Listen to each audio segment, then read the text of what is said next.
The term Karen has become a cultural meme, often used to describe a specific type of entitled behavior, particularly among middle-aged white women. However, this archetype represents much more than just a stereotype. It embodies a complex psychological pattern that reveals deeper issues of identity, control, and societal expectations. This video aims to dissect the psychology behind the Karen phenomenon, exploring the roots of her behavior and the implications it has on society. At first glance, a Karen may appear to be simply a bag who is upset over trivial matters, be it a delayed hair appointment or a wrong coffee order. However, these outbursts are symptomatic of a more profound issue, a pathology of control. To truly understand the Karen, we must look beyond her actions and examine her belief system. At the core of the Karen's psychology lies a fragile sense of identity. This archetype is not born, but rather cultivated over time, shaped by cultural conditioning and social expectations. Many Karens have been taught, either directly or indirectly, that the world should cater to their needs. When this expectation is not met, they perceive the disruption not as an inconvenience, but as an injustice. For the Karen, entitlement serves as a protective armor against feelings of irrelevance. Her need to be heard is not merely for communication, but for affirmation of her perceived importance. This behavior often stems from environments where dominance was praised and submission was scorned. In such settings, having high standards was applauded, even at the expense of others. The Karen's belief in her superiority often originates from childhood experiences of conditional praise. She may have been raised in households where performance was valued over emotional understanding, leading her to equate her worth with status and obedience from others. As an adult, when the real world fails to mirror these childhood conditions, she begins to unravel.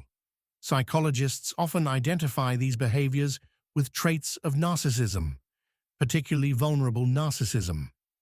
This form of narcissism is characterized by a belief that one's needs are paramount, and any failure to recognize this is seen as disrespect. The paradox lies in the fact that beneath this narcissism is a deep-seated insecurity. The louder she shouts, the more fragile she feels, creating a self-reinforcing cycle where insecurity breeds control, and control breeds conflict. Resentment plays a significant role in the Karen's psyche. Unlike grief, which mourns what was lost, resentment blames the world for perceived injustices. This is why many Karens resist change, viewing new social norms and customs as threats to their established narrative. They often mask their fear of losing control with moral outrage, invoking rules and policies selectively to serve their interests. Karens do not simply express anger, they perform it.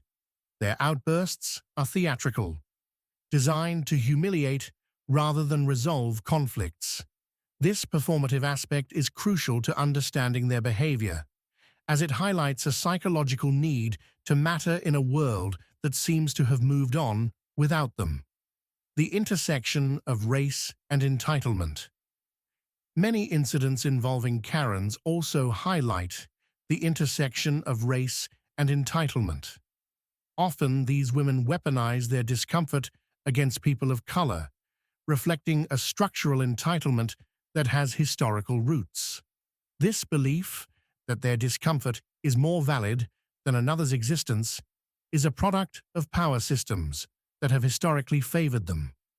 When the systems that once supported the Karen begin to fail her, she experiences disarray. The power she wielded effortlessly becomes a mirror reflecting her behavior back at her, leading to a psychological collapse. This is not merely about rudeness.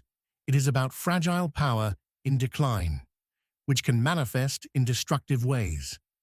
Karens represent the last gasps of a worldview where dominance equates to value. They are a reflection of a society that has promised certain individuals a place at the top, only to see that promise dissolve. The visibility of the Karen phenomenon, amplified by social media, serves as a reckoning for this outdated mindset. Will Karens change? Likely not, as change requires humility and surrender, qualities that are often absent in the Karen mindset. To dismantle her psychology would mean questioning the very beliefs that underpin her self-worth. A daunting task for someone who has built their identity on the notion of exceptionalism. The Karen phenomenon is a complex interplay of entitlement, insecurity, and societal conditioning. Understanding this archetype requires a deep dive into the psychological mechanisms that drive her behavior. Ultimately, the Karen is not just confronting the world, she is running from herself, grappling with the fear of irrelevance in a society that no longer centers her narrative. By examining the Karen, we can gain insights into broader societal issues of power, privilege, and the need for empathy in an increasingly complex world.